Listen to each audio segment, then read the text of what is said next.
lạnh câm.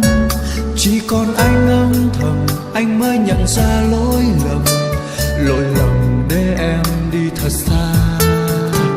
Ngày xưa bên em anh đã gian dối để heo hắt trên khóe môi em ngày qua.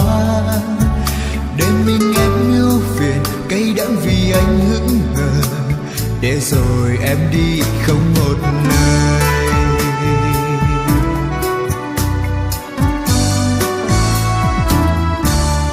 Giờ đây mỗi riêng anh cứ mãi lang thang trong đời, vội đi kiếm ân tình ngày xưa đã mất.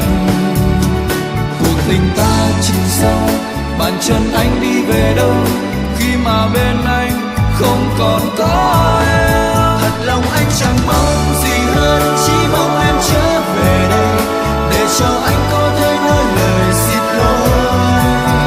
Vì ngày xưa anh đã sai, đã khiến cho em đau lòng. Giờ không em, đời anh là con số không. Dần lòng anh bỏ rơi tình em để hôm nay chẳng còn lại, chỉ mong em có thể nói lời tha thứ.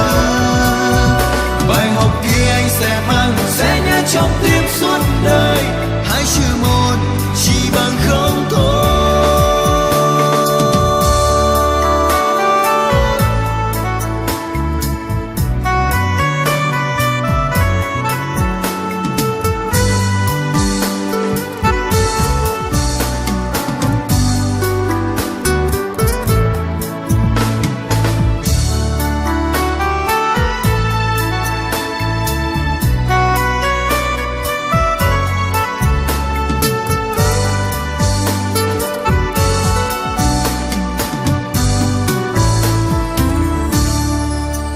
Từ khi em đi không còn ai đến để sưởi ấm cho trái tim anh lạnh câm. Chỉ còn anh âm thầm, anh mới nhận ra lỗi lầm để em đi thật xa. Ngày xưa bên em anh đã gian dối để heo hắt trên khóe môi em ngày qua. Để mình em yêu phiền cay đắng vì anh hững hờ, để rồi em đi không một lời.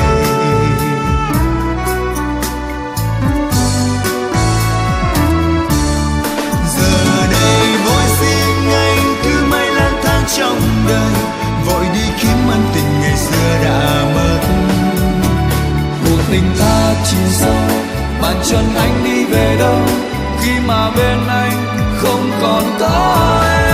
Thật lòng anh chẳng mong gì hơn, chỉ mong em trở về đây để cho anh có thể nói lời xin lỗi. Vì ngày xưa anh đã sai, đã khiến cho em đau lòng. Giờ không em, đời anh là con số không. Dần lòng anh bỏ rơi tình em để hôm nay chẳng còn lại, chỉ mong em có thể nói lời tha thứ. Bài học kia anh sẽ mang, sẽ nhớ trong tim suốt đời. Hai chữ một chỉ bằng không thôi. Giờ đây mỗi riêng anh cứ mãi lang thang trong đời, vội đi kiếm ân tình ngày xưa đã mất. Cuộc tình ta chìm sâu, bàn chân anh đi về đâu, khi mà bên anh không còn có em. Thật lòng anh chẳng mong gì hơn, chỉ mong em trở về đây để cho anh có thể nói lời xin lỗi. Vì ngày xưa anh đã sai, đã khiến cho em đau lòng. Giờ không em, đời anh là con số không. Dần lòng anh bỏ rơi tình em để hôm nay chẳng còn lại, chỉ mong em có thể nói lời tha thứ.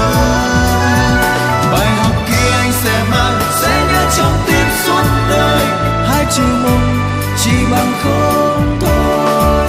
Bài học tình yêu anh sẽ mang, sẽ nhớ trong tim suốt đời. Hai chữ một Hai chữ một chỉ bằng không.